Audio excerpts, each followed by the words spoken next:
वेदों तथा श्रीमद् भगवद गीता के ज्ञान को सरल रूप में समझाने वाले हमारे चैनल सनातन धर्म ज्ञान गंगा में आप सभी का स्वागत है। मेरे प्यारे कृष्ण भक्तों, आप सभी को जय श्री कृष्ण। मेरे प्यारे कृष्ण भक्तों, सनातन धर्म ज्ञान गंगा चैनल के आज के वीडियो में हम लोग श्रीमद् भगवद गीता से अध्याय 10 के श्लोक 16 को भगवान श्री कृष्ण जी की कृपा से सरल रूप में सुनने और समझने का प्रयास करते हैं। जय श्री कृष्ण।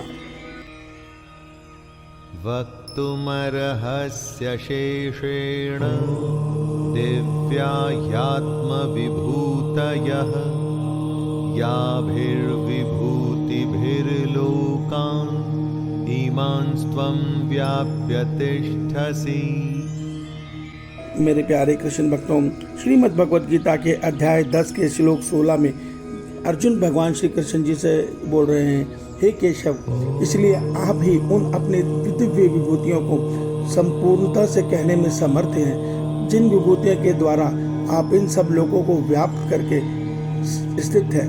मेरे प्यारे कृष्ण भक्तों, आइए अध्याय 10 के श्लोक 16 को हम भगवान श्री कृष्ण जी की कृपा से सरल रूप में सुनने और समझने का प्रयास करते हैं। जय श्री कृष्ण। मेरे प्यारे कृष्ण भक्तों, श्रीमद् भगवद गीता के अध्याय 10 तक अर्जुन भगवान श्री कृष्ण जी के मुख से यह दिव्य ज्ञान सुनकर यह सत्य समझ चुका है कि उनके मित्र, उनके सखा वासुदेव श्री कृष्ण जी कोई साधारण मनुष्य या कोई योगेश्वर या कोई महापुरुष नहीं, बल्कि इस संपूर्ण सृष्टि को रचने वाले परब्रह्म परमात्मा है, क्योंकि ये बात स्वयं भगवान ने अर्जुन को अब तक बताई है। तो इस सत्य को जानकर अर्जुन भगवान श्री के चरणों में नतमस्तक हो गया है और भगवान से कह रहा है, हे केशव, आपके ईश्वरी स्वरूप को और लीलामय स्वरूप को हम मनुष्य या देवतागण जानने में सक्षम नहीं है, क्योंकि आप आरंभ से, सृष्टि आरंभ से, हमसे पहले जब सृष्टि नहीं थी तब भी आप थे, और जब हम महाप्रलय में जब हम सब लीन हो जाएंगे तब भी आप रहेंगे। आप सृष्टि किस लिए रचते हैं, किस हेतु रचते हैं, आपके लीला अवतार का हेतु क्या होता है, ये कोई नहीं जान सकता। ये तो केवल वो जान सकता है जिसको आप स्वयं जानना चाहते हैं। उससे आगे आज के श्लोक में अर्जुन भगवान श्री कृष्ण जी से विनती कर रहे हैं कि हे केशव, आप अध्याय 7 के श्लोक 19 में कहते हैं कि इस ब्रह्मांड में सब कुछ आप ही हैं। तो हे केशव, मुझे यह सत्य समझाइए कि आप इस संपूर्ण ब्रह्मांड को, संपूर्ण सृष्टि को, समस्त प्राणियों को अपनी किन किन शक्तियों के, तो विभूति अर्थात शक्ति, किन किन विभूतियों के द्वारा लेकर सबको स्थित होकर इस ब्रह्मांड को, इस सृष्टि का संचालन को कर रहे हैं।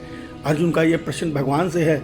अर्जुन ये सत्य जानना चाहता है कि जब सब कुछ भगवान है तो इस सृष्टि में भगवान अपनी किन किन शक्तियों के द्वारा इस सारे संसार की रचना कर रहे हैं, इसको चला रहे हैं, इसका भरण पोषण कर रहे हैं और सारे कार्य वही कर रहे हैं। इस रहस्य को अर्जुन जानना चाहता है। इसलिए अर्जुन भगवान श्री कृष्ण जी की श्री चरणों में ये विनती करता है कि हे केशव, मुझे वो रहस्य बताइए, मुझे अपनी वो शक्तियाँ बताइए जिनके द्वारा आप संपूर्ण ब्रह्मांड और संपूर्ण प्राणियों को संचालित कर रहे हैं, सबको अपने में स्थित करके सारा संसार का सृजन, पालन और विनाश कर रहे हैं। ये सत्य अर्जुन जानना चाहता है, इसलिए वो भगवान जी से ये प्रश्न कर रहा है। इस सत्य को हम आगे आने वाले श्लोकों में समझेंगे। ईश्वर आप सबका कल्याण करें, आपका दिन शुभ हो। जय श्री कृष्ण। जय श्री कृष्ण।